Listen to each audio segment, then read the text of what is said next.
Here's a tip for all of you in middle school and high school right now. You know that anxious feeling that you get all the time that everyone is watching you and secretly judging and scrutinizing every little thing about you? Like if you walk by the cool kids and they start laughing and you automatically assume that they're laughing at you because you just couldn't get your hair to behave that morning? Yeah, that has a name in psychology. It's called the imaginary audience. It's subconsciously believing every mistake you make and every imperfection about your appearance is seen and judged by everyone. Well, I've got some consolation for you.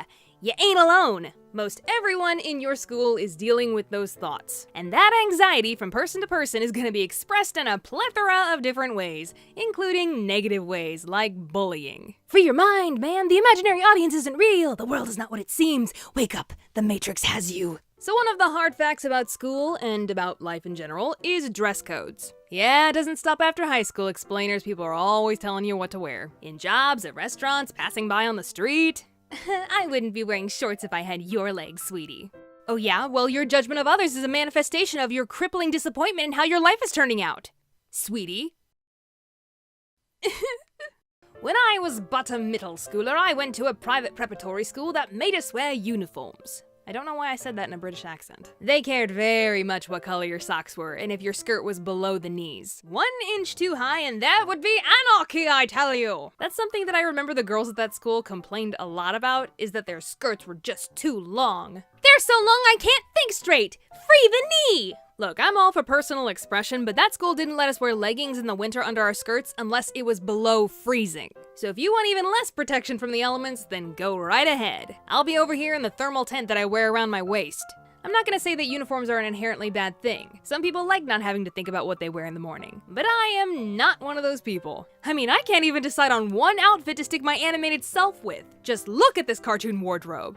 Eat your heart out, Minnie Mouse. So you can be sure that I was happy to be rid of that school uniform when I started public high school. I didn't have many non-uniform outfits, so my mom and I went out and bought me a brand new wardrobe for school. And for my freshman year, there wasn't anything too special about this school's dress code, just the usual fare, the stuff you'd expect. No miniskirts or midriffs, no pants so long that you trip over them, no multicolored hair that looks like you took a highlighter to your head. It all felt very reasonable, especially having just left a school that gave you detention if your shoelaces weren't the same color as your shoe. But the next year... Geez, I don't even know what happened. Someone at that school must have royally screwed up because suddenly the staff decided that they needed to ban all clothing with pictures and words on it. Got a cute picture of a turtle on your shirt? Banned! Your pants got the name of the designer on it? Banned! Got a sweater with musical instruments on it? Banned! And it's against the dress code too. This was a huge deal at my school. Every kid was outraged. I don't know if it's the same nowadays, but back in my high school, graphic tees were the majority of everyone's wardrobe. Heck, I had just bought a whole new wardrobe the previous year, and now you're telling me I gotta go out and buy another one entirely? What the hell, school? The only exceptions to the rule were school shirts like from clubs and sports teams, college shirts, or patterns. So basically, if you had one graphic on the front of your shirt, that's a big old no-no. But if the graphic was all over, that's perfectly fine.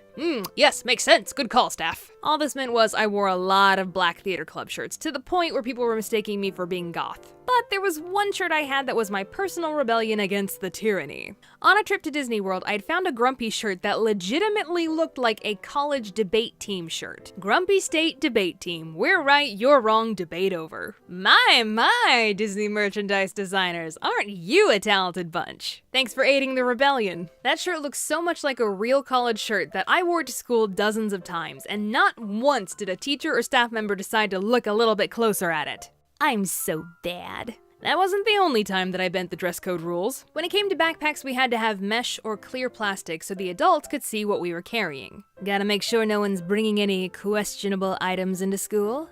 Like Game Boys. But for some reason, girls were still allowed to carry purses, because I could never fit my Game Boy in here. So what ended up happening is a lot of girls tried to work around the system with messenger bags. If they got caught, they could argue that it was a big purse. Sometimes they got away with it, and sometimes they didn't. I was one of these messenger bag rule benders. I had followed the backpack rule for 2 years, but by junior year, my clear plastic backpack had broken. Those things suck, by the way. And I had found a denim messenger bag that I really liked and wanted to show off at school, so sue me. Now here is where having the reputation of the good kid comes in handy. Because the vice principal herself would stand at the busiest hallway between periods and nab any kid in violation of the dress code. And every day, I would walk past her in that hallway with my messenger bag completely in view, and she would turn a blind eye. Hey, that shirt is prohibited. Go to the office. You, take out that nose ring. You know they're not allowed. Oh, hello, Rebecca. You have a good day, sweetheart. Hey, I see that logo on your pants, mister. It pays to be the good kid, I say as I just finished listing off times I broke the rules.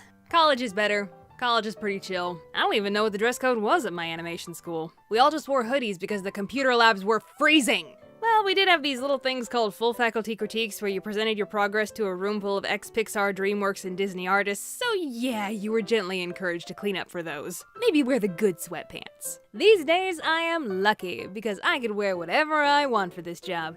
I could be wearing something outrageous and embarrassing right this second, and you would never know. Score 1 for the animators. Take that, vloggers! You and your daily uploads.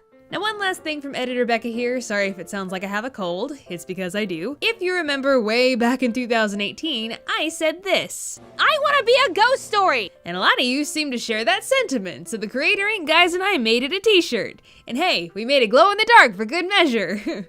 Link to the store is in the description. This is another one of those limited run items, so get it while it's hot. Anyways, explainers, thank you so much for tuning in, but now I gotta tune out and go to bed. Bye.